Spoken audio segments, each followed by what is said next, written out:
नमस्कार सर, सबसे पहले बहुत बहुत धन्यवाद हमारे शो पे आने के लिए। I was really looking forward to this.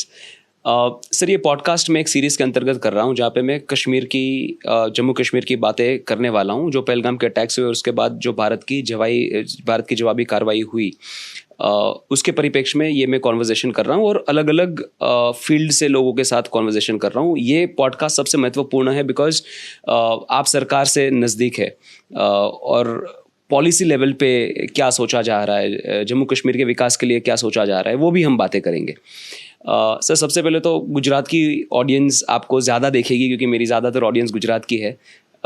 तो उनकी ओर से मैं आपको वेलकम करता हूँ शो पे। धन्यवाद।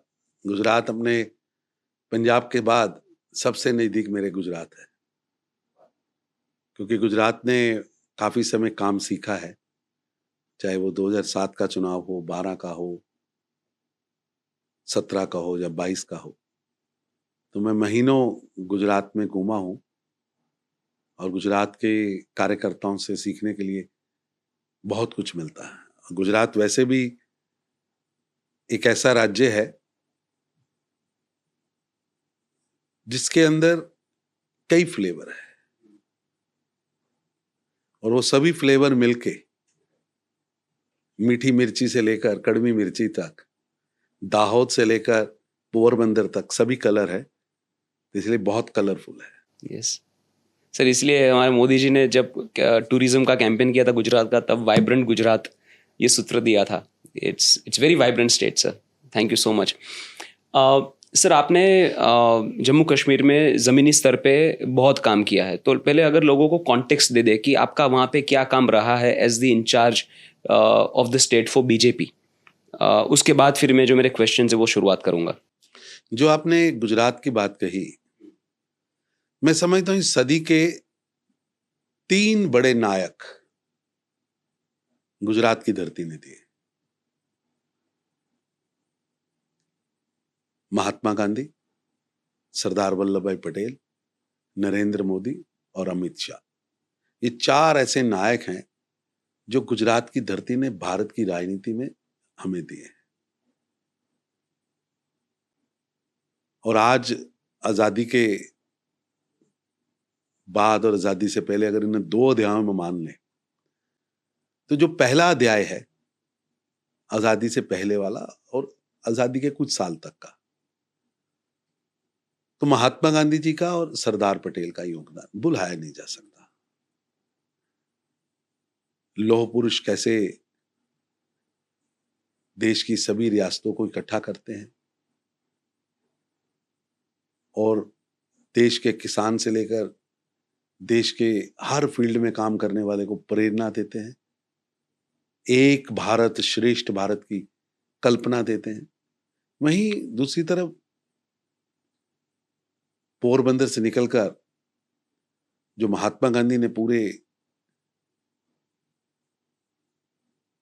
विश्व के अंदर भारत की चमक बढ़ाई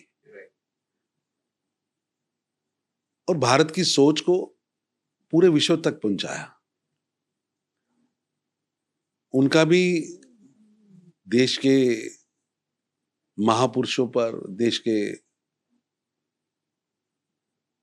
हमारे पवित्र ग्रंथों पर उनका अध्ययन भी था और उनका विश्वास भी था।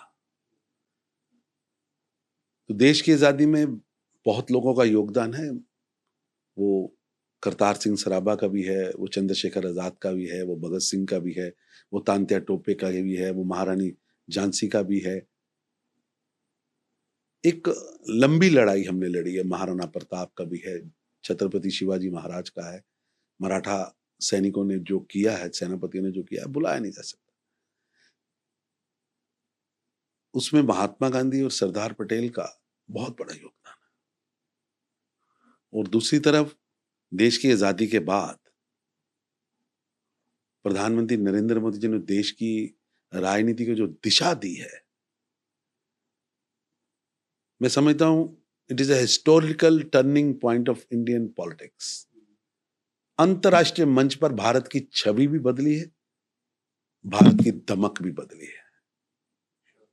भारत की दमक मोदी जी के नेतृत्व में आज दिख रही है, कि कैसे एक नेता देश को अभिभावक की तरह चलाता है, चाहे वो कोरोना की महामारी का राक्षस हो, उससे लड़ने की बात हो जिसका किसी को पता ही नहीं क्या होने वाला है, तो प्रधानमंत्री मोदी लॉकडाउन से लेकर अनलॉकडाउन तक कोविड की बीमारी से लड़ने के लिए एक बेड से लेकर वेंटिलेटर तक, ऑक्सीजन से लेकर एक एक नागरिक को बचाने की योजना बनाते हैं, इंप्लीमेंट करते हैं। और जो आंकड़े आ रहे थे कोरोना के आने के समय, जब कोरोना की आहट आ रही थी, तो ये बड़े बड़े मीडिया हाउसेस कह रहे थे भारत के पास तो कोई तंत्र नहीं है, भारत अपने नागरिकों को बचा नहीं पाएगा। और सबसे कम अनुमान जो लगा रहे थे लोग, उनका कहना था कि 33% भारत की आबादी मर जाएगी। ऐसे चैलेंज के समय एक पिता जैसे बच्चों को बचाता है, एक मां जैसे अपनी ओट में बच्चों को ले लेती है, वैसे प्रधानमंत्री मोदी जी ने उस दिन किया। और वो घटनाक्रम जब पूरी दुनिया के विकसित राष्ट्र अपनी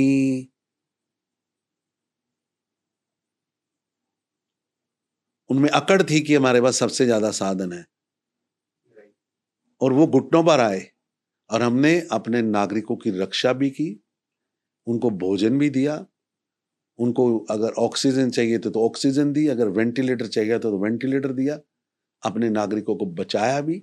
और अगर देश के नागरिकों की रक्षा के लिए वैक्सीनेशन की बात की, तो वैक्सीनेशन देश में अपने लिए भी पैदा की, अपने नागरिकों को भी बचाया, और पूरे विश्व के अंदर ये संदेश कि पूरा विश्व एक परिवार है और भारत की सोच वासुदेव कुटुंबकम की सोच है। हम संजीवनी देना जानते हैं, संजीवनी से दुनिया बचाना जानते हैं। हमने करके दिखाया, करके हमारे ग्रंथों में तो लिखा है, हमने करके मोदी दिखाया। जी इस सदी की आजादी के बाद का जो कार्यकाल है, वो एक मसीहा है, वो एक गॉड गिफ्टेड पर्सन है जो देश के लिए दूर तक सोचते भी हैं, केवल सोचते नहीं, उसे इंप्लीमेंट भी करते हैं। वो चाहे फ्रंट कोविड का रहा हो, चाहे फ्रंट देश की सेनाओं की सुरक्षा का या सुरक्षा के विषय का हो। आप देखिए क्या हालात थे कि सीरियल बम ब्लास्ट होते थे, हमारे धार्मिक स्थानों पर बम ब्लास्ट होते थे, 26/11 की घटना होती है, क्या होता है अगले दिन? अगले दिन क्रिकेट मैच बंद होता है। क्या होता है कि 4 अखबारों में खबर छपती है कि भारत एक सॉफ्ट स्टेट है। आज क्या है? आप गोली दोगे तो यहां से गोला आएगा, छेड़ोगे तो छोड़ेंगे नहीं, अंदर घुसकर जाकर मारेंगे। और सर्जिकल स्ट्राइक 1 से 2 स्ट्रांग है, 2 से आज का मिशन सिंदूर, ऑपरेशन सिंदूर, उससे भी स्ट्रांग है। हमने पाकिस्तान को, यानी भारत के अंदर नागरिकों की, निर्दोषों की निर्ममता हत्या करने वाले, निहत्थों की हत्या करने वालों को न्याय दिया है। न्याय, ये प्रतिशोध नहीं है, भारत का प्रतिशोध नहीं है, भारत ने न्याय दिया है। ये राष्ट्र धर्म है सर, ये न्याय है, ये न्याय दिया। मैंने अभी आपको देखा, जब आप कोरोना की बात कर रहे थे, प्रधानमंत्री जी की बात कर रहे थे, और जब आपने बताया कि जैसे एक पिता अपने बच्चों को बचाता है, सुरक्षा देता है, सर मुझे ऐसा लगा कि आप कहीं इमोशनल हो गए, मुझे आपकी आंखों में पानी भी दिखा सर। का विषय आप बताइए कि जरा सोचिए, जब ये आंकड़े आ रहे थे कि 33% लोग मर जाएंगे, तो आप सोचिए आपके घर के 10 लोग हैं, उनमें से 3 मरने वाले हैं। कौन मरेगा, एक दूसरे की तरफ देख रहे हैं। और महामारी का राक्षस क्या करेगा किसी को मालूम नहीं, उस राक्षस की मारक क्षमता क्या है वो मालूम नहीं, और 1 से 2, 2 से 3, और परिवार तबाह हो जाएंगे। ऐसे में देश के प्रधानमंत्री भागे नहीं, खुद को बंद नहीं किया, और अपनी पार्टी को भी बंद नहीं किया। उसने कहा निकलो बाहर, सेवा ही संगठन है। भोजन, गरीब को, भूखे को भोजन दो, जिसको दवा चाहिए दवा दो, जिसको सहारा चाहिए सहारा दो, जिसे हॉस्पिटल पहुंचाना है हॉस्पिटल पहुंचाओ। उस समय भारतीय जनता पार्टी ने श्री जेपी नड्डा जी की लीडरशिप में 10 लाख हेल्थ वॉलंटियर्स तैयार किए देश में, जिसमें कोविड 2 और 3 में काम किया। तो मैं समझता हूं ये एक अभिभावक ही है जो सोचता है कि मेरे बच्चे डिप्रेशन में ना आए, उनको बाहर निकाला जाए। आप कभी इमेजिन करिए कि जब उनके पास सूचनाएं आती होंगी कि कोविड की सबसे पहले अगर कोई नीड है तो मास्क है, दूसरी नीड है कि आपके पास किट होनी चाहिए, तीसरी नीड है कि आपके पास मेडिसिन होनी चाहिए, चौथी नीड है कि आपके पास वेंटिलेटर होने चाहिए, ऑक्सीजन होनी चाहिए, और फिर वैक्सीनेशन होनी चाहिए। ये पांचों के पांचों सब्जेक्ट अगर फरवरी 2020 जब प्रधानमंत्री जनवरी में काम शुरू किया, अगर उस समय उसको ब्लैक बोर्ड पे लिखा जाए तो उसके आगे लिखा जाएगा 0 0 0 0 0। कुछ भी नहीं देश के पास एक भी कोविड की किट बनाने के लिए एक भी मशीन नहीं थी। जो मास्क चाहिए शायद N95 कुछ ऐसा, N95 वो एक भी भारत में नहीं बनता था। एक भी भारत के अंदर एक भी बेड नहीं था जहां कोरोना के इलाज हो सके। हॉस्पिटल तो छोड़िए, एक बेड नहीं था। तो इस सारे के अंदर घबराना नहीं, भागना नहीं, मुकाबला करना है, चाहे मुकाबला दुनिया के सबसे बड़े महामारी रूपी दानव से हो। उस मानव ने करके दिखाया, और आज कहीं पीछे जाके देखिए कि कोरोना का दानव कितना बड़ा था और उस दानव को परास्त कैसे किया। अगर इसमें कोई थीसिस करे तो उसको समझ आएगा कि प्रधानमंत्री मोदी जी की प्लानिंग, एग्जीक्यूशन और दूरगामी सोच अद्भुत मिश्रण है भाई साहब, अद्भुत। आपको व्यक्ति मिलेंगे जो दूर तक सोचते होंगे, इंप्लीमेंट नहीं करना जानते। इंप्लीमेंट करना जानते तो रिजल्ट देना नहीं जानते। विजन नहीं है, और यह एक कॉम्बिनेशन है, जानकारियों का भी कॉम्बिनेशन है। देश के अंदर उन्होंने जितना प्रवास किया है, देश की जानकारियां, देश के विषयों की जानकारियां। सर, आपने उनके साथ बहुत करीबी से काम किया। आपने बताया कि आप गुजरात भी हर एक इलेक्शन में 2007 से आए हैं। सर, उनकी छवि वैसे हम सबको बहुत सीरियस लगती है कि he is a man of work, कि वो सबसे पहले काम को देखेंगे, बाकी सारी चीज़ें बाद में। लेकिन सर, एक सॉफ्ट साइड भी होती होगी, वो प्रधानमंत्री के उस पार भी एक इंसानी तो है, तो वो सॉफ्ट साइड का कभी आपको अनुभव हुआ है? कोई ऐसे किस्से? इसको इस ढंग से देखना चाहिए। जब एक पिता अपने बच्चे को कहता है कि बेटा आपको कुल्फी नहीं खानी, आपका गला खराब है, तो टेम्परेरी बच्चे को लगता है कि पिता सख्त है, लेकिन पिता कुल्फी ना खाने देने के लिए कह रहा है, तो पिता के अंदर का दिल आपके साथ जुड़ा है। जिसे आप शक्ति कह रहे हैं, वो उनका अथाह प्रेम है, वो उनका विजन है कि भैया अगर कुल्फी खाओगे तो गला तुम्हारा खराब है, बुखार चढ़ेगा, हॉस्पिटल जाओगे, इसलिए वो बीमारी तुम्हें ना छुए, इसलिए मैं शक्ति से बात करता हूं। और मैं भाई साहब पीएम साहब का फॉलोअर हूं, उनका प्रशंसक हूं, उन्हें एक मसीहा के रूप में मानता हूं। और पिछले 94-5 में वो शायद आए थे पंजाब प्रभारी, तो तब से मैं उनको एक मसीहा के रूप में देख रहा हूँ। क्या विजन सर, है, कुछ अनुभव आप शेयर कर सके हमारे साथ? क्या सोचने की शक्ति है, कितना दूर तक सोचते हैं, और किस तरह चीजों को जमीन तक लाना। आप योजनाएं तो बहुत बनी होंगी, लेकिन 15 अगस्त 2014 को देश के प्रधानमंत्री के नाते नरेंद्र भाई ने पहला भाषण दिया। क्या बोले? शौचालय। और बोले नहीं, करके दिखाया सर। 12 करोड़ इज्जत घर।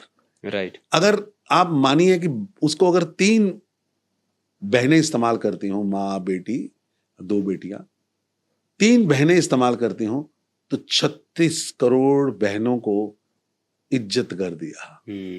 उस समय लोगों को लगता था कि शायद 15 अगस्त की स्टेज बड़ी बड़ी बातें करने की है, और जहां जो कभी पूरी नहीं होने वाली। प्रधानमंत्री ने बड़ी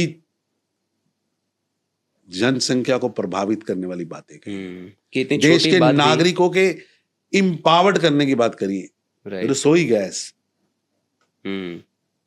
साहब सुनने में छोटी बात है छोटी लेकिन बहुत बात बड़ी है। आप समस्या सब थी। 12 करोड़ रसोइयों का जो धुआं था वो प्रधानमंत्री जी ने निकाल दिया। आप सोचिए, अगर एक रसोई को 2 बहनें इस्तेमाल करती हों तो 30 करोड़ बहनों पे असर हुआ। उनकी आंखें, उनका फेफड़ा, उनकी आयु, उन पे प्रभाव पड़ा कि नहीं पड़ा? प्रधानमंत्री जी ने 15 अगस्त 2014 को कहा था जीरो बैलेंस अकाउंट। लोगों को लगता था ये प्रधानमंत्री का काम है।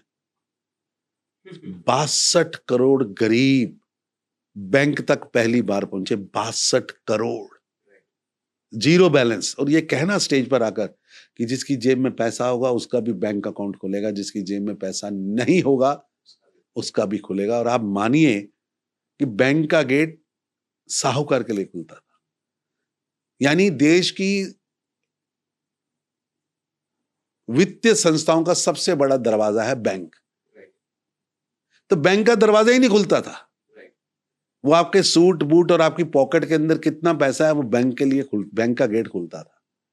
और आप तो शायद छोटे हैं हमसे, हमने वो दिन देखे हैं कि बैंक के अंदर अकाउंट खुलाना होता तो किसी साहूकार से आपको साइन लेने पड़ते थे बैंक के फार्म पर। वो पूछता था क्यों खुलाना है, तुम्हारे पास कितने पैसे हैं, क्यों, उसको तो साइन करने हैं। प्रधानमंत्री ने कहा कि आज के बाद किसी को साइन नहीं लेने हैं। ये आपको छोटी चीज लग रही होगी, लेकिन 12 रुपए में एक्सीडेंटल इंश्योरेंस, 330 रुपए में नॉर्मल इंश्योरेंस। यानी प्रधानमंत्री जी ने, मैं जो समझता हूं, भारत की जनता के लिए देश के खजाने का गेट खोला। 3 सेक्टर जो गरीब के लिए थे ही नहीं। 1 बैंकिंग यानी सेविंग। Number 2 saving. आप याद करिए, माँ हमारी 20 रुपए का लाल रंग का नोट चावल के डिब्बे में रखती थी कि कभी जरूरत पड़ेगी तो निकालेंगे। उस सोच को सोचकर प्रधानमंत्री ने किस तरह बैंकिंग, सेविंग और गरीब जोड़ दिया। इंश्योरेंस का मतलब होता था अमीर आदमी के लिए, लग्जरी हुआ करती थी। इंश्योरेंस का इनकम टैक्स भरने वाला इंश्योरेंस कराता था। तो उन्होंने कहा 1 रुपया महीना, यानी गरीब इंश्योरेंस कराए। सचमुच इस देश के अंदर गरीबों का मसीहा अगर कोई वर्ड किसी के लिए है, गरीबों का हित चिंतक, गरीबी के दर्द को समझने वाला और इन सब को समझते हुए उसको इंप्लीमेंट करने वाला कोई व्यक्ति है तो प्रधानमंत्री नरेंद्र मोदी है।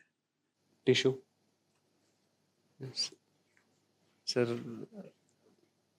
सर आपको एक आंकड़ा बताना चाहता हूँ। आपने फाइनेंशियल इंक्लूजन की बात की कि देश के गरीब लोगों के लिए बैंक के दरवाजे खुल गए। सर ये जो हमने फाइनेंशियल इंक्लूजन अचीव किया है कि देश की 60% जनता अभी बैंक के साथ जुड़ी है, वो आंकड़ा 2080 में अचीव होना था। 2080 में अचीव होना था। पिछली सरकारों ने जिस तरीके से काम किया, अगर वो पैमाने पे अगर प्रगति होती तो 2080 में वो आंकड़ा अचीव होना था। हमने 2024 में करके दिखाया सर। साहब इतनी बड़ी बात है। देश की आजादी के लगभग 70 साल तक हमने कितना तरक्की की उसका अंदाजा लगाइए कि 18,000 गांव ऐसे थे भारत के जहां पर इलेक्ट्रिसिटी नहीं थी। इलेक्ट्रिसिटी का मतलब यानी एयर कंडीशन चलाने वाली इलेक्ट्रिसिटी नहीं, रात को बच्चा पढ़ सके एक बल्ब, गर्मी में पंखा चल सके उसके लिए एक बल्ब, एक कनेक्शन प्रधानमंत्री मोदी जी ने करके दिखाया। झोंपड़ी में बैठे हुए व्यक्ति को, चाहे वो पहाड़ पे है, चाहे वो रेगिस्तान में, चाहे टापू पे है, उसको बेसिक नीड्स। आपको लगता होगा साहब 14.5 करोड़ घरों पर पीने का पानी नलके से पहुंचाना, क्या ये भगीरथ की कार्य नहीं है? हम बचपन से पढ़ते आए, अपने माँ बाप से कहानियां सुनते थे या दादी से कहानियां सुनते थे कि गंगा को भगीरथी धरती पे लेके आए।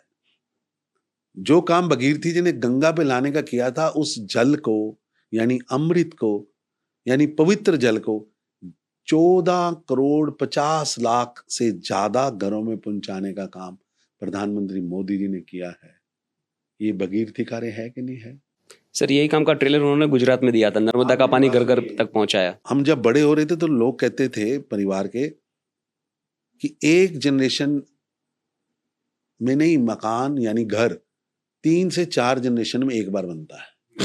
जो आपने घर लिया उसमें 3 जनरेशन कम से कम रही होंगी। आप पुराना घर देखिएगा तो दादाजी, परदादा, फिर आपके पिताजी आए, फिर आप आए, तो 3-4 जनरेशन के बाद एक घर आता था। मोदी जी ने 4 करोड़ घर साहब, 4 करोड़। एक घर में अगर 5 लोग रहते हो तो 20 करोड़ लोगों को छत दी है। दुनिया की सबसे बड़ी मेडिकल इंश्योरेंस, दुनिया की सबसे बड़ी, और किसके लिए? जिसके पास सेराडोन खरीदने के लिए पैसा नहीं है, उसको कहा कि 5 लाख रुपया तुम्हारे लिए मेडिकल इंश्योरेंस का है। सर ये क्या कॉन्फिडेंस देता है जनता को कि मतलब पहले ऐसा हुआ करता था कि अगर घर में कोई बीमार हो गया तो उनकी सालों की सेविंग्स जो है वो खर्च हो जाती थी, लोग रोड पे आ जाते थे। आप थोड़ा सा हमसे छोटे हैं, आधी उम्र होगी, ऐसे बोलते थे बीमारी और कचहरी अगर आई है तो घर बिकेगा, राइट, गहने बिकेंगे, और लोग इसलिए अपनी बीमारी छुपाते थे कि बीमारी पता लग गई तो बच्चे इलाज कराने ले जाएंगे, तुझे छत भी बिक जाएगी, मेरे को तो जाना ही है, तो मैं 50 की उम्र में जाऊं या 70 की उम्र में जाऊं, मेरे को तो जाना ही है, तो कम से कम पीछे वालों को बचा जाऊं। सर आपको एक किस्सा बताता हूँ। मैं 2020 में पहली बार उत्तराखंड गया। जब हम ट्रैवल कर रहे थे, हमारे जो ड्राइवर थे वो उत्तराखंड के ही थे। उन्होंने कहीं पे गाड़ी रोकी और वहाँ पे सामने एक छोटा सा गांव था पहाड़ियों पे। वो गांव में कुछ 70-80 घर थे। तो मैंने वैसे ही पूछ लिया, मैं हर एक जगह के लोगों के राजनीतिक विचारों में थोड़ा इंटरेस्ट रखता हूँ, तो मैंने पूछा कि आप मोदी जी के बारे में क्या सोचते हैं। Sir first sentence he said was, वो भगवान है हमारे लिए। मैं शॉक हो गया, इतना बड़ा स्टेटमेंट पहले सवाल पे कोई कैसे बोल सकता है। मैं बोला ऐसा क्यों? तो बोलते हैं देखिए वो सामने गांव दिख रहा है, मेरा गांव भी ऐसा ही है, कुछ 50-60 घर है, पहाड़ियों पे गांव है। 2014 तक वो गांव में ना सड़क थी, ना बिजली थी, ना पानी था, ना पढ़ाई थी। आज सब है। मेरे बच्चे स्कूल जाते हैं, हमारे घर पे पानी आता है, हमारे घर में बिजली है और अच्छी सड़कें हैं। जो हमको 70 सालों तक नहीं मिला वो अगर हमें किसी ने दे दिया तो हमारे लिए भगवान नहीं तो और क्या हो। साहब आप देखिए, प्रधानमंत्री ग्राम सड़क योजना, आप पहाड़ पे रहते हैं कि रेगिस्तान में रहते हैं, आपके गांव को जोड़ने के लिए प्रधानमंत्री जी ने गप्पे दिए। देश के खजाने को खोला है गरीब के लिए। ऐसा नहीं है कि विकास के लिए रोका है। आप जितने एयरपोर्ट देश को चलाने वालों ने 70 साल में बनाए थे, 65 साल में बनाए थे, उससे 4 गुना हमने 11 सालों में बनाए। Railway station, rail infrastructure, rail की स्पीड, रोड्स, तुलना ही नहीं कर सकते। लेकिन इन सब चकाचौंध के बीच में मंगल में भी जाएंगे, चंद्रमा पे भी जाएंगे, विश्व के अंदर भारत का परचम भी फहराएंगे, लेकिन झोंपड़ी नहीं भूलेंगे। पंडित दीनदयाल उपाध्याय जी के एकात्म मानव दर्शन की सोच को यथार्थ रूप देने का काम प्रधानमंत्री मोदी जी ने अपने पिछले 11 वर्षों में किया है, और ये करते हुए मेहनत की प्रकाष्ठा पल पल अपना भारत की पग पग भूमि के गरीबों को ऊपर उठाने के लिए किया। अगर इस देश की इस सरकार को अगर सबसे ज्यादा कुछ काम मैं मानता हूं तो गरीबों को इम्पावर्ड करने का काम। आप जरा सोचिए कि 2014-26 मई से पहले जिसकी झोंपड़ी में पानी नहीं था, आज पानी पहुंचा। उसकी झोंपड़ी में रसोई गैस नहीं थी, रसोई गैस पहुंची। उसकी मेडिकल इंश्योरेंस हुई, उसके झोंपड़ी को पक्का मकान मिला, उसके घर में शौचालय बना, उसके बच्चे को स्किल के माध्यम से स्किल्ड किया गया, उसको रोजगार युक्त किया गया, उसको मुद्रा लोन के माध्यम से उसको फाइनेंशियल एम्पावर्ड किया गया, उसके जीवन को 12 रुपए से जीवन चक्र के दायरे से सुरक्षा दी गई।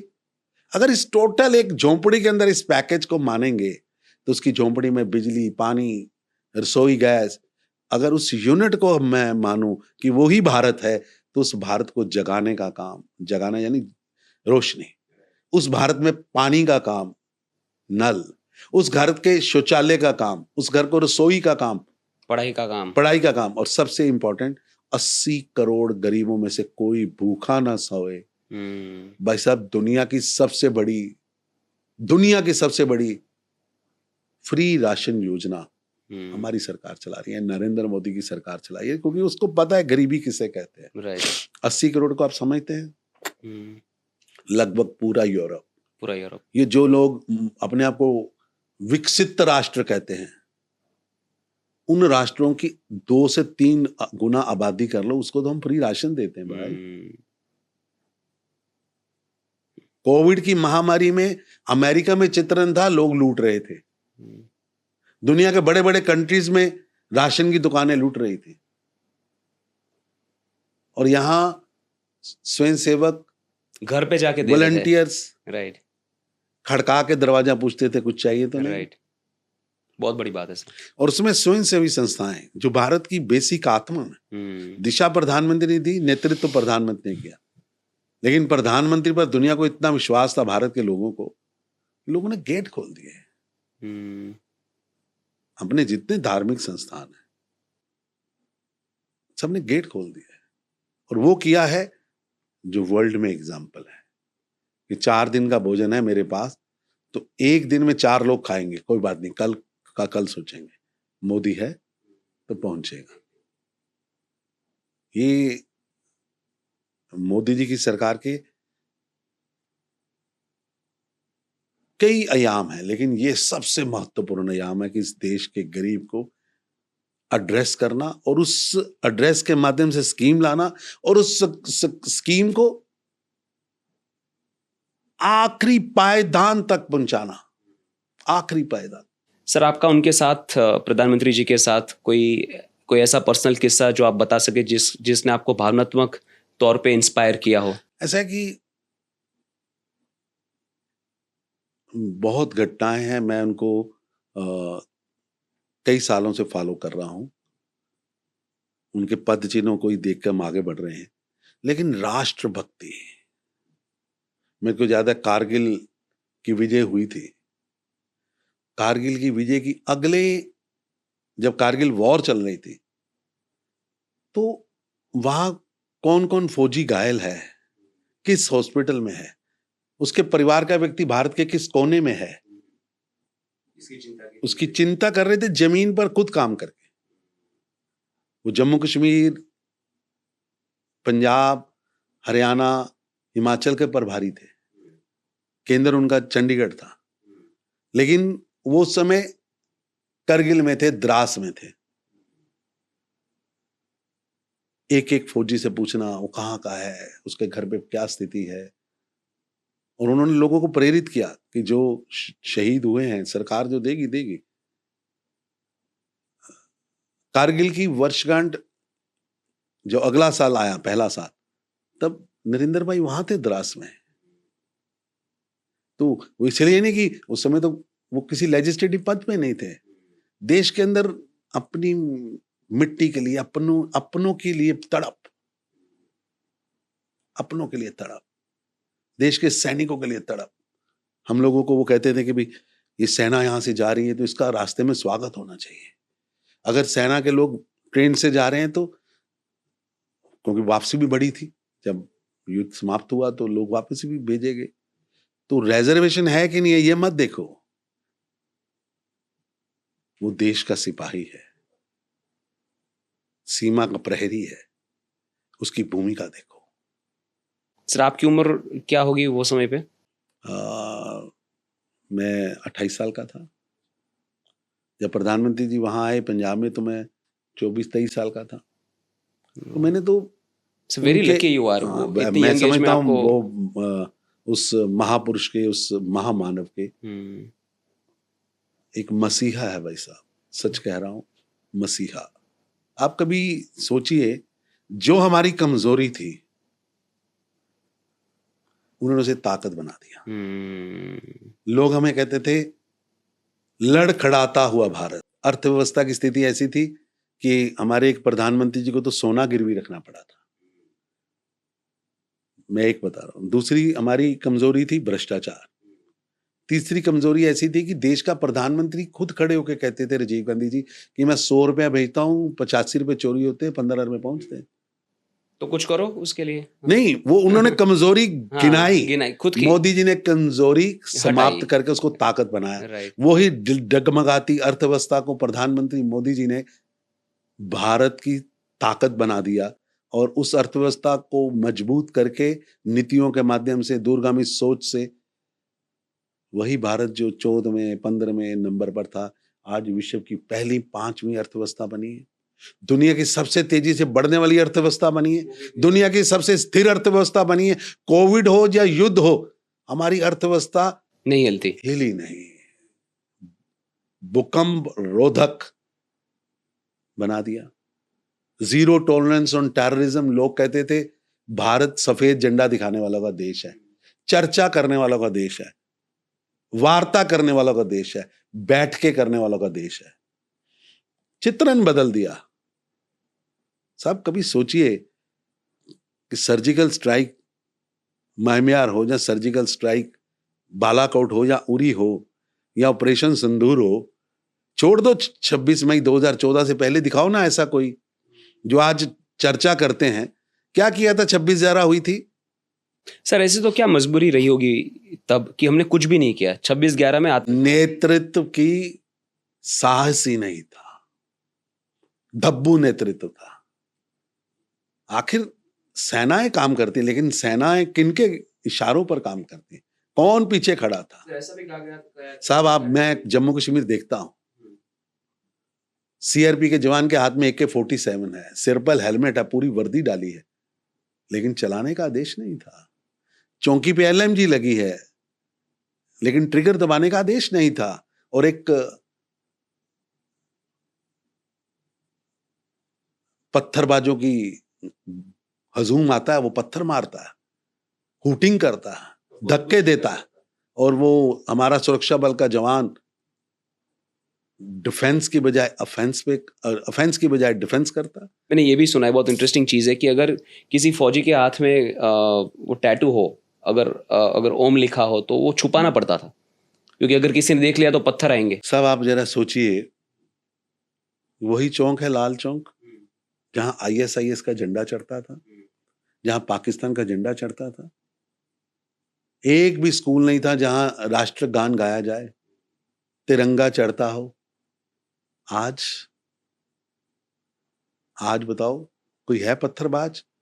किसी की जरूरत है कि तिरंगा को उतार कर वहां पाकिस्तान का झंडा चढ़ा दे, ISIS का झंडा चढ़ा दे? प्रधानमंत्री मोदी जी ने विकास भी किया है और विश्वास भी जीता है। आप जम्मू कश्मीर की बात कर रहे हैं, मेरे को जरा बताइए कि लास्ट जब चुनाव होते थे, ये वाले छोड़ दो, मोदी रिजीम वाले, पोलिंग कितने % होती थी? मैं आपको हब्बा कदल एक विधानसभा है जम्मू शहर की, श्रीनगर शहर की, टोटल वोट पड़े 1050, 550 वाला जीत गया, 500 वाला हार गया। वोट है 1.5 लाख, 1% वोट नहीं पड़ता था। और वो भी क्या होता होगा वो जाने, जो यहां आज पाकिस्तान के नैरेटिव पर डांस कर रहे हैं, पाकिस्तान की ट्यून पर गाने गा रहे हैं, जब ये शासन में थे तो हालात क्या थे? सर बड़ी इंटरेस्टिंग बात आपने छेड़ी है सर। जम्मू कश्मीर की मुख्य धारा की राजनीतिक पार्टी अगर हम गिने तो नेशनल कॉन्फ्रेंस, PDP और कांग्रेस रही है आज़ादी के बाद। तो और आप बता रहे हो सर कि 1% वोटर टर्न अराउंड, मतलब इतनी तो क्या खराब परिस्थिति थी? ऐसा तो क्या उन्होंने चूक की कि क्या नहीं कर पाए कि Kashmir was so messed up for such a long ऐसा टाइम? कि देश के प्रथम प्रधानमंत्री पंडित नेहरू की हिमालयन मिस्टेक्स, उसमें से एक जम्मू कश्मीर है।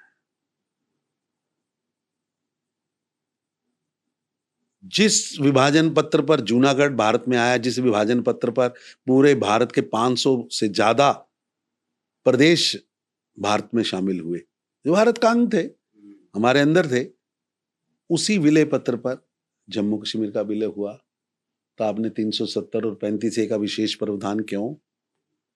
पंडित नेहरू जी से पूछना चाहिए था। देश ने पूछा कि 2 प्रधानमंत्री भारत में, 2 राष्ट्रपति, 2 ध्वज और जम्मू कश्मीर में जाने के लिए परमिट, ये क्या है? और जम्मू कश्मीर के बहुत बड़े हिस्से पर पाकिस्तान की सेना बैठी है और आप पूछ रहे हो जाके यूएनओ को बताओ हमें क्या करना है। अरे मेरी धरती पर वो घुसपैठिया आया है, जब तक वो धरती पर है हम यूएनओ को गए? उसके बाद क्या फेलियर्स हुए? देखिए, आप देखिए, पूरे देश के अंदर कॉन्स्टिट्यूशन असेंबली बनी। जम्मू कश्मीर की कॉन्स्टिट्यूशन असेंबली का चुनाव था, 65 सीटों पर प्रजा परिषद चुनाव लड़ रही थी जो राष्ट्रवादी सोच वाले थे। 61 सीटों पर उनके कागज रद्द कर दिए ताकि वो लड़ ही ना पाए। वो अंदर बैठे ही नहीं। One sided Muslim Conference oblique National Conference oblique Abdullahs ला के वहां बिठा दिए गए। तो ये कहाँ की डेमोक्रेसी हुई? डेमोक्रेसी की बातें वो करते हैं। अरे उन्होंने तो कॉन्स्टिट्यूशन को मानने से इनकार कर दिया और ब्लैकमेल किया। लेकिन ब्लैकमेल करने की ताकत किसने दी? किसने दी ताकत? किसने बाद में एहसास हुआ और उसी लाडले नेहरू जी के सबसे प्रिय लाडले शेख अब्दुल्ला को खुद उन्होंने ही कॉन्स्पिरेसी अगेंस्ट इंडिया में देशद्रोह के केस में अंदर डाला। और आधी रात को कुछ सालों बाद उनको निकाला। वो विधायक भी नहीं थे, बहुमत की कांग्रेस की सरकार थी, उन्हें मुख्यमंत्री बनाया। उनकी पार्टी का एक विधायक नहीं। फिर उन्हें जिंदा किया। पहले जिंदा किया देश की आजादी के तुरंत बाद और 370 और 35 का पाप किया। कॉन्स्टिट्यूशन असेंबली में उसको फ्री हैंड दिया। फिर पाप किया कि उसको पता ही लग गया कि ये देशद्रोह कर रहा है। आप ही ने पकड़ा, आप ही की पुलिस ने पकड़ा, सभी सबूत हैं, कोर्ट में केस चल रहा है, तो मिडनाइट उसे छोड़कर मुख्यमंत्री बना दिया। क्यों? ये तो अब राहुल जी को बताना चाहिए। दहकते हुए शोलों पर जम्मू कश्मीर को कौन लेके गया? आप सोचिए जरा। आपने एक प्रश्न किया अपनी बातों में कि लोगों का विश्वास लोकतंत्र से कैसे उठ गया। चुनाव हुआ 86 में, राजीव गांधी और फारूक अब्दुल्ला पैक्ट हुआ। उसके बाद वहां चुनाव हुआ। उस चुनाव में फारूक अब्दुल्ला को मुख्यमंत्री बनाने के लिए लोकतंत्र की हत्या की गई। जीते हुए को हरा दिया गया और जो सरकार आई जनता का क्रोश बना। लोगों को लगा कि ये यहां बैलेट से कुछ नहीं होता, तो बैलेट से लोगों का विश्वास राजीव गांधी और फारूक अब्दुल्ला की सरकार ने उठा दिया। और वो दौर था, उसके बाद लगातार। और सरकार कैसी थी आप कभी सोचिए। फारूक अब्दुल्ला, राजीव गांधी नेतृत्व की वो सरकार है जिस सरकार के समय में जम्मू कश्मीर में 1,50,000 से ज्यादा कश्मीरी पंडित यानी हिंदुओं का पलायन हुआ। मिडनाइट, जनवरी का महीना, और उस 90 के महीने में देश का गृह मंत्री कौन था? मुफ्ती साहब, महबूबा के पिताजी। और मुख्यमंत्री कौन था? अब्दुल्ला साहब। अब्दुल्ला साहब। वो तो लंदन चले गए। सरकार किस पार्टी की सपोर्ट से चल रही थी? राजीव गांधी जी की। गलियों बाजारों में पोस्टर लगे थे, कश्मीर बनेगा पाकिस्तान। क्या बात कर रहे हो सर? सर, घरों के बाहर पोस्टर लगे थे। आप अगर कश्मीरी पंडित तो आपके घर के बाहर पोस्टर लगा था कि अपनी माँ सुषमा, अपनी बेटी और अपनी पत्नी, इनको छोड़ के चले जाओ क्योंकि उनके पेट से हमें जिहादी पैदा करने। ओ, बाय नेम निकाल कर कश्मीरी पंडितों को मारा जा रहा था। वो और सड़क, गांव के बाहर पेड़ों पर खून से लथपथ लाशें टांग दी गई थी, जिन्हों से खून गिर रहे थे। एक दिन में 1,50,000 हिंदुस्तान के नागरिक अपने ही देश में पलायन करके जम्मू आ गए, दिल्ली आ गए, बॉम्बे आ गए। 1, 2, 4 नहीं, 1,50,000। किसी ने रोका नहीं। प्रशासन क्या कर रहा था सर? प्रशासन तो गवर्नमेंट क्या कर रही अब्दुल्ला थी? जी के गाने गा रहा था। सर वो तो चले गए थे, अब्दुल्ला जी तो रिजाइन करके फिर चले गए नहीं, लंदन। तब तक रिजाइन बाद में किया। अच्छा, देश का गृह मंत्री कौन था? मुफ्ती साहब। मुफ्ती साहब। वो तो उसके बाद भी रहे। और 1,50,000 कश्मीरी पंडित भारत के अंदर ही विस्थापित होकर बैठ गए। किनके कारण? तीनों पार्टियां दहकते शोलों पर फेंका। अरे साहब, कैसे जिए वो? सर अभी जो कश्मीर के हालात है आफ्टर पहलगाम अटैक, अभी वापस मतलब जब Kashmir was as at its peak when it comes to economy, when it comes to investment, tourism वापस से नॉर्मलाइज हो रहा था, सब चीज़ बराबर चल रही थी, और फिर आतंक ने वापस सर उठाया। ऐसी स्थिति में अभी की जो सरकार है नेशनल कॉन्फ्रेंस की, वो कितनी केपेबल है कश्मीर को मैनेज करने के लिए? ऐसा है कि चुनी हुई सरकार है, सरकार को अपना काम करना चाहिए, लेकिन हमारी स्पष्टता है, आतंक और आतंक के आकाओं को, आतंकियों को छुपाने वालों को हमारी सरकार नहीं बख्शेगी, हमारी पुलिस फोर्स नहीं बख्शेगी। केंद्र सरकार का बड़ा स्पष्ट स्टैंड है, सुरक्षा के मामले में जीरो टॉलरेंस। किसी सूरत में भी हम अपने नागरिकों की सुरक्षा, उनकी रक्षा में जरा से भी लीकेज नहीं बर्दाश्त करेंगे। सर आप ऑपरेशन सिंदूर को कैसे देखते, कितनी बड़ी उपलब्धि है ये भारत के लिए? ऑपरेशन सिंदूर को समझना है तो आपको सर्जिकल स्ट्राइक्स को समझना पड़ेगा। मैं समझता हूं नरेंद्र मोदी जी के नेतृत्व में लगातार हमने जीरो टॉलरेंस ऑन टेररिज्म पर कमिटमेंट से, वचनबद्धता से हम खड़े भी रहे, और भारत का स्टैंड डिल्यूट होने के बजाय प्रखर होकर सामने आया। हमने सर्जिकल स्ट्राइक 1 की थी, तब उन्हें लगता नहीं था। हमने 2 की, उन्हें पता था होने वाला है, हमने फिर भी किया था। ये ऑपरेशन सिंदूर स्पष्ट रूप से घोषित करके प्रधानमंत्री जी ने खुद अपने बयान में कहा था, अपने भाषण में कहता, मिट्टी में मिलाऊंगा, आतंक और आतंक के आकाओं को छोड़ूंगा नहीं, और करके दिखाया है। आप सोचिए कि भारत की इस सेना को मैं सलूट करता हूं, शत शत प्रणाम है उनको, क्योंकि प्रधानमंत्री ने उनको ग्रीन सिग्नल दिया।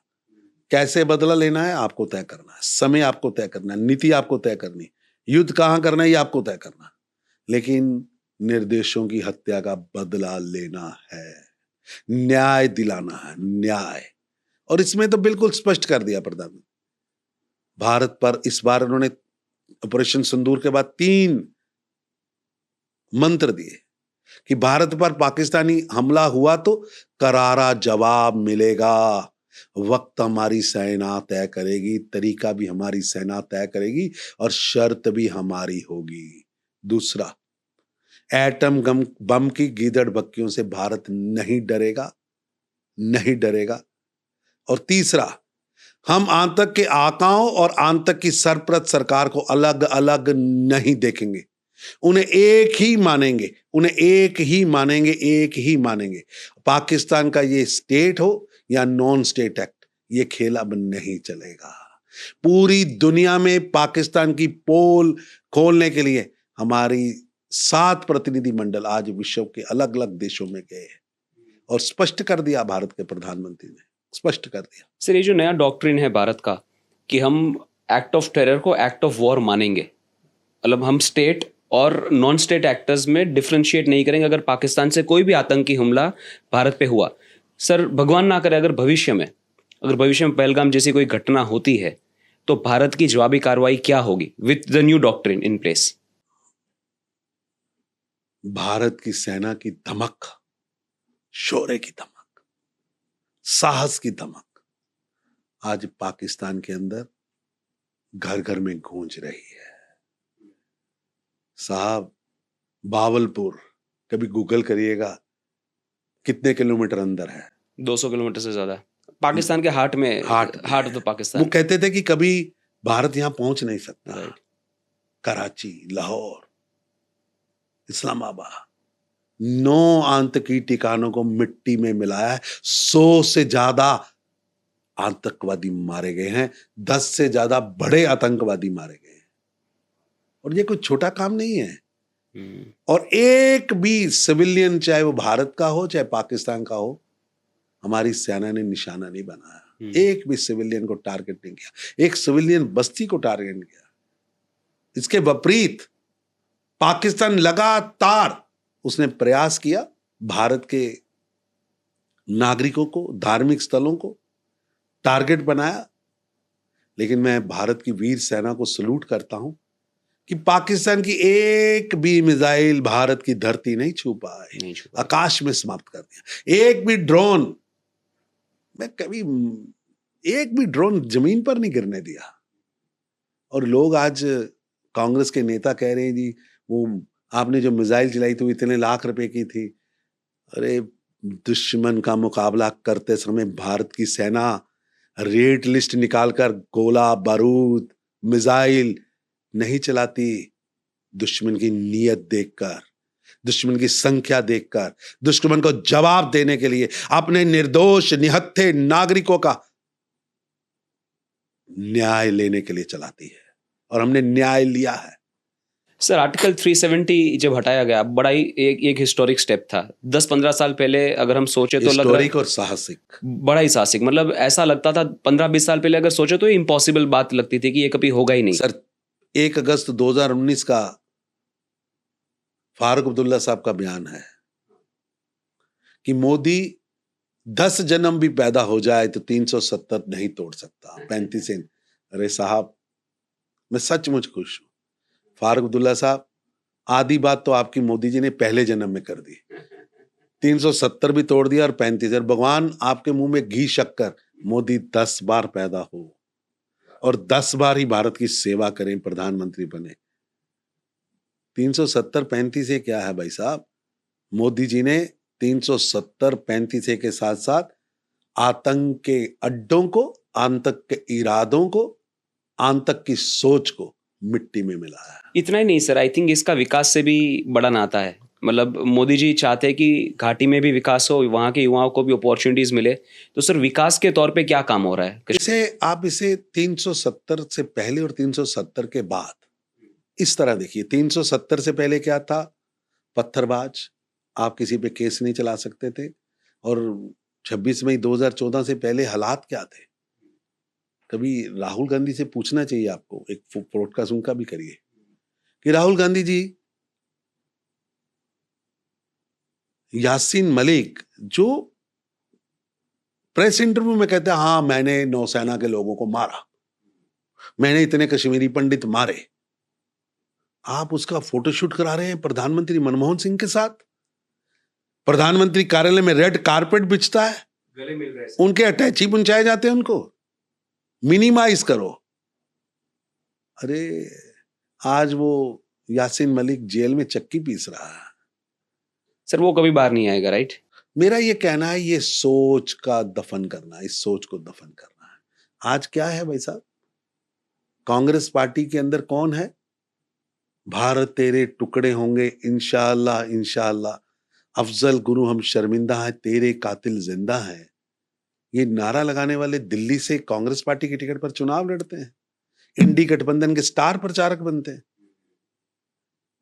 क्या इंपीचमेंट होती होगी,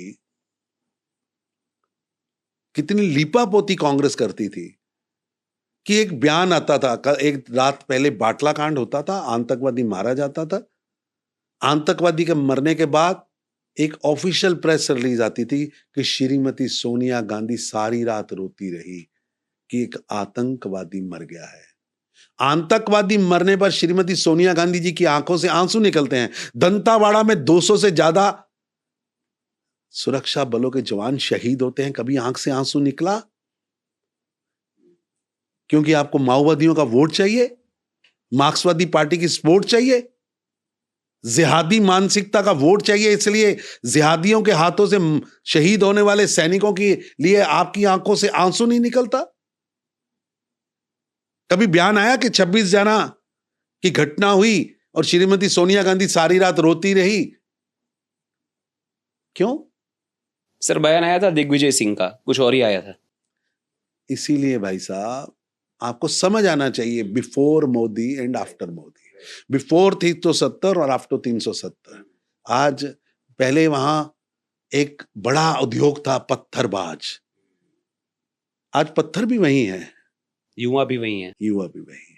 लेकिन हमने उन पत्थरों का प्रयोग वहां सड़क बनाने के लिए किया है, पुल बनाने के लिए किया है, जोजिला टनल बनाने के लिए किया है, और उन युवकों का हाथों का प्रयोग जम्मू कश्मीर के विकास के लिए किया है। सर ये युवा कैसे देखते हैं मोदी जी को, और उनकी क्या एस्पिरेशंस, क्या एक्सपेक्टेशंस है? आप दो बातों से अंदाजा लगाइए, बदलता हुआ जम्मू कश्मीर, दो बातों से अंदाजा लगाइए। बायकाट की धरती जम्मू कश्मीर,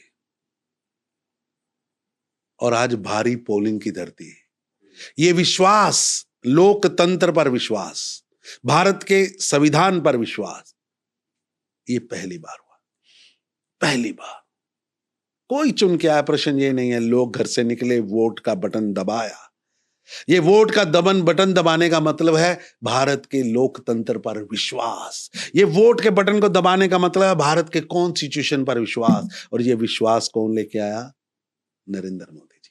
सर वहां पे सारी चीजों का प्रमाण मिल जाता कि अगर लोग आके वोट कर रहे हैं मतलब उनको कुछ मिला है, और वो इसमें वैल्यू देख रहे हैं, इसलिए वो बाहर आप आके वोट दूसरा कर रहे फर्क हैं। भी देखिए, हम्म। जम्मू से श्रीनगर जाने के लिए 10 घंटे लगते थे, आज 3.5 घंटे में आप जम्मू से श्रीनगर पहुंच सकते हैं। अब ट्रेन जा रही है, दुनिया का सबसे बड़ा रेलवे ब्रिज कहां है? तो बच्चा जनरल नॉलेज का जवाब देता है जम्मू कश्मीर में। ये फर्क आया है, और इन लोगों का शासन था, इन तीन पार्टियां, ये तीनों पार्टियां खलनायक हैं जिनका नाम आपने अभी लिया, इनका शासन था, तो जम्मू कश्मीर टेररिज्म कैपिटल था। पूरे विश्व में टेररिज्म कैपिटल का मतलब जम्मू कश्मीर। राइट। मोदी जी ने उस जम्मू कश्मीर को टूरिज्म कैपिटल बना दिया, टेररिज्म कैपिटल से टूरिज्म कैपिटल। बायकाट से भारी पोलिंग, हड़ताल से 24 घंटे काम करने वाली अर्थव्यवस्था, बंद पड़े दुकान, व्यापारिक संस्थान और होटल से चहल पहल वाला, सबसे ज्यादा टूरिस्ट प्लेस वाला प्रदेश जम्मू कश्मीर बना। बहुत फर्क है साहब। लोग फोन करते हैं होटल में रहने के लिए, हमें कमरा दिला दो। ट्रेन से जा रहा है कोई, जहाज से जा रहा है कोई, गाड़ी से जा रहा है। पाकिस्तान ने जम्मू कश्मीर की अर्थव्यवस्था पर लात मारी है, जनता में आक्रोश है। मैंने सर आप मानते हैं इसमें सीधा स्टेट इन्वॉल्व है पाकिस्तान? 100% पाकिस्तान की सेना इन्वॉल्व है। वो जो घटनाएं करने वाले, प्रधानमंत्री ने बड़ा स्पष्ट कहा, नॉन स्टेट और स्टेट के मकड़ जाल में मत फंसाओ। वो सलवार कमीज में आया है या पैंट शर्ट में आया है, वो पाकिस्तान का सैनिक है, वो सैलरीड है या पैसे लेके आया है, उसका निशाना एक ही है, निहत्थे निर्दोषों की हत्या करना। और भारत की स्पष्ट सोच है, जिसके हाथों में हथियार हैं, जो भारत के नागरिकों की हत्या करना चाहता है, उसे कब्र में पहुंचाएंगे, छोड़ेंगे नहीं। हमने आतंकवादी भी कम किए हैं, आतंकवादियों का सपोर्ट सिस्टम भी कम किया है, आतंकवाद की संख्या भी कम की है, और आतंक की सरगनाओं की आयु भी कम की है, आयु भी कम की है। तुम सुबह जर्नल बनाओ, हम रात को मार देंगे। तुम रात को बनाओ, हम परसों नहीं छोड़ेंगे।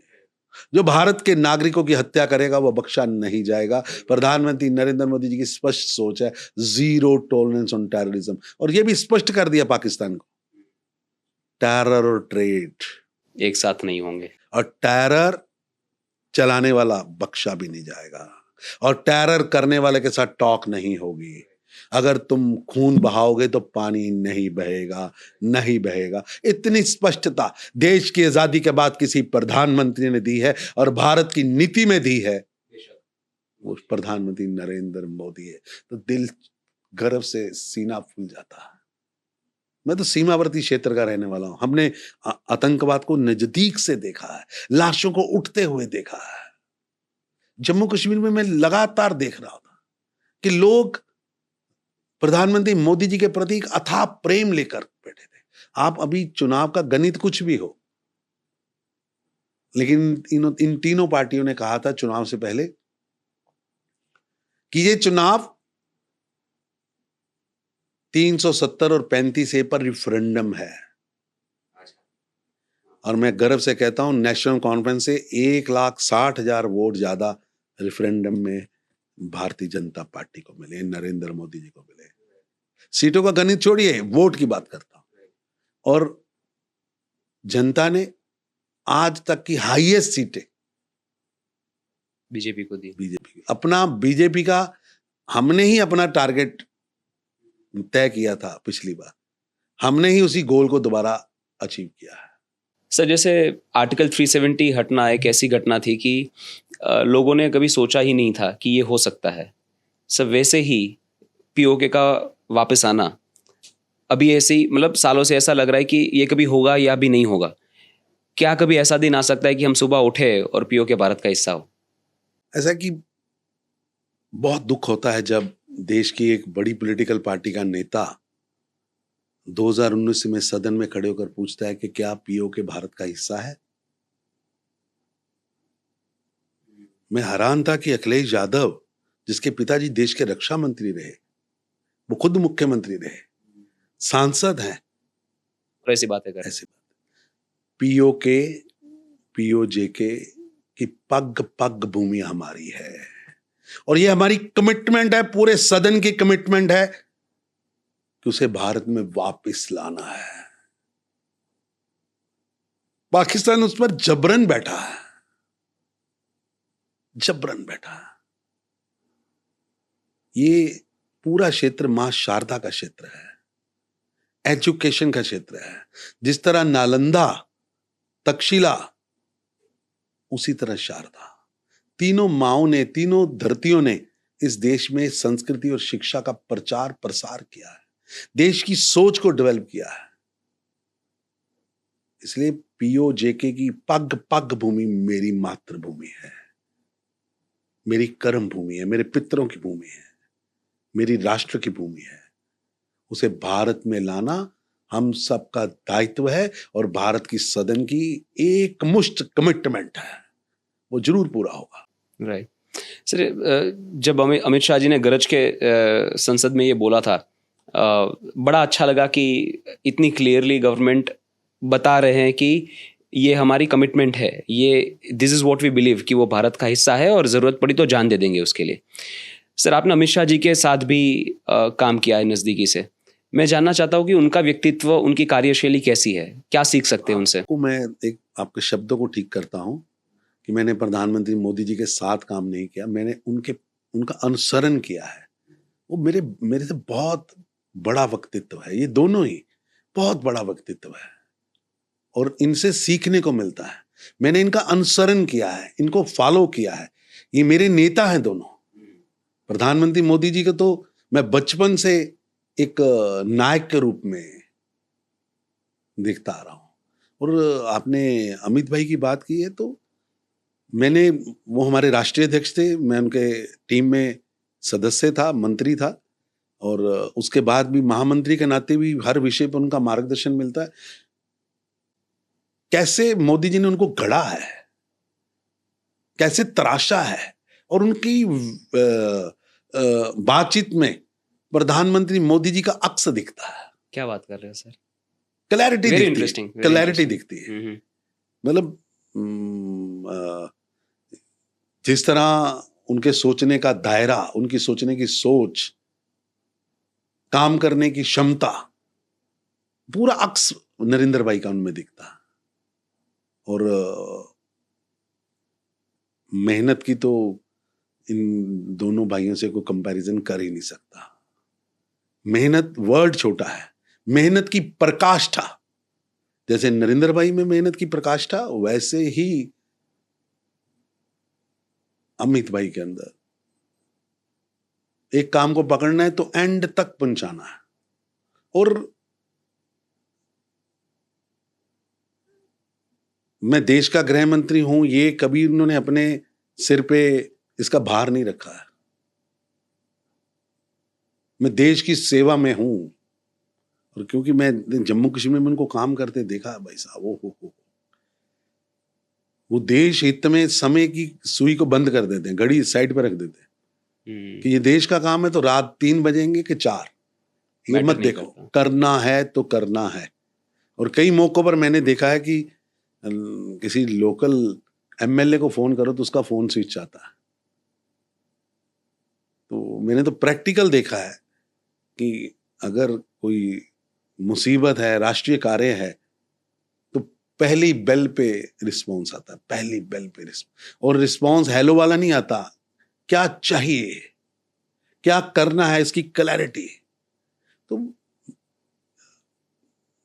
जितना मैं नजदीक जाके देख पाया हूं कि मोदी जी ने बहुत मेहनत से उनको तराशा है, और मोदी जी का पूरा अक्स, इंप्लीमेशन, क्लैरिटी, आइडियोलॉजी के प्रति समर्पण, स्वच्छता, हार्ड टास्क मास्टर, मेहनत की प्रकाष्ठा, क्लियर विजन और राष्ट्र के प्रति सब कुछ समर्पित, नेशन फर्स्ट,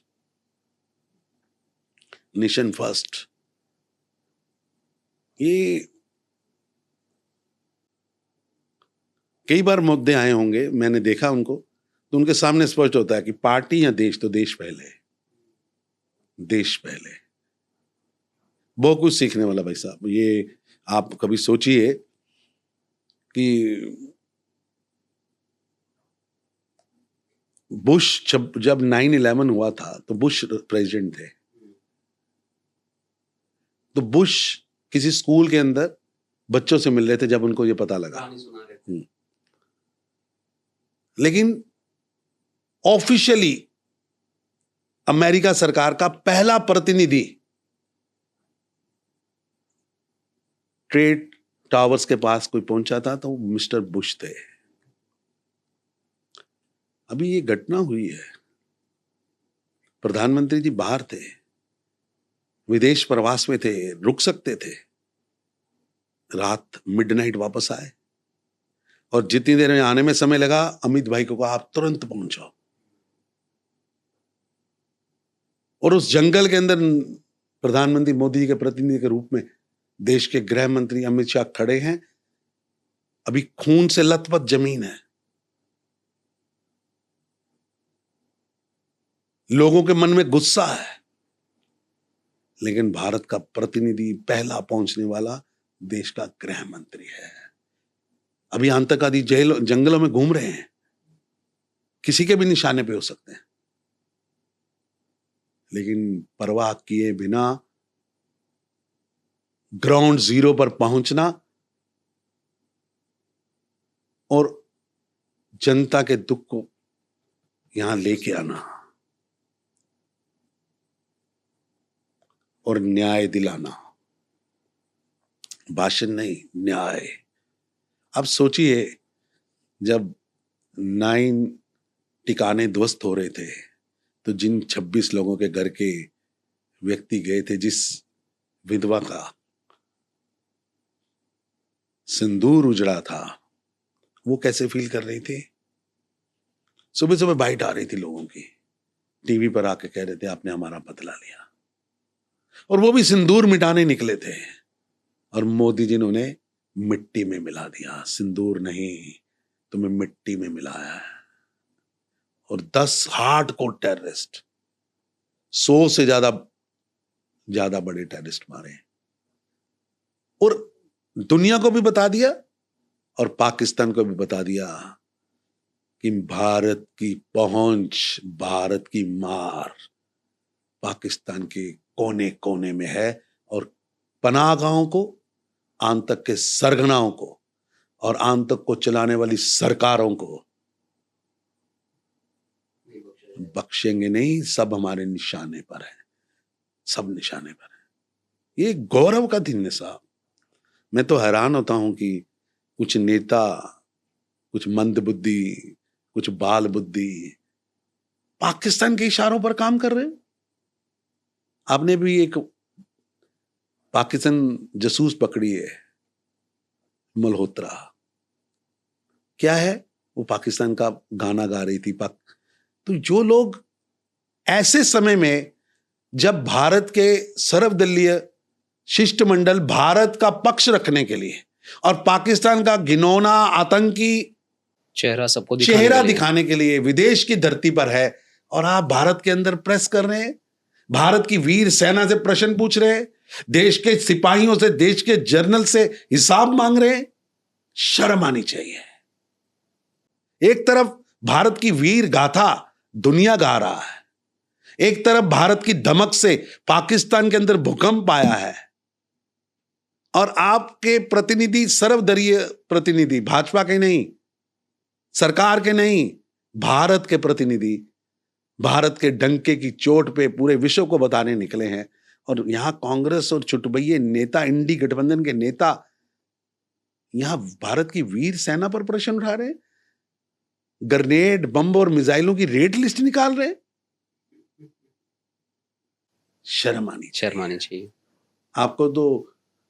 पर भारत हजारों यात्राएं निकल रही, गांव में झंडा लेके लोग निकल रहे हैं, भारत की वीर सेना को सलूट कर रहे हैं, भारत माता की जय कर रहे हैं, भारत की वीर सेना की जय हो कह रहे हैं, और ये अपनी राजनीति चमकाने के लिए ऐसी बातें कर रहे हैं। दुर्भाग्य है भाई साहब, दर्दनाक है, शर्मनाक है, दर्द हो रही है इधर कि आप चुप रहो। बोलना नहीं आता तो कम से कम चुप रहो। पाकिस्तान की मीडिया को, पाकिस्तान की इंटेलिजेंस, आप सोचिए जो कल का राहुल गांधी का ट्वीट है वो पाकिस्तान के लिए कितना बड़ा मसाला है। राइट, उन्होंने तो शुरू भी कर दिया उसका हवाला लेके। पाकिस्तान की मीडिया के स्टार बॉय बनने के लिए, मीडिया बॉय बनने के लिए, चार्मिंग स्टार बनने के लिए अपनी मातृभूमि की अस्मिता का सौदा कर रहे हो, अपनी वीर सेना के शौर्य को काम करने की छोटी लड़ाई। अरे खड़गे साहब, पूछिए जरा पाकिस्तान से ये छोटी है कि बड़ी है? भावलपुर देख के आइए जाके, छोटी है कि बड़ी है, कि कराची देख के आइए, लाहौर देख के, किराना देख के आइए।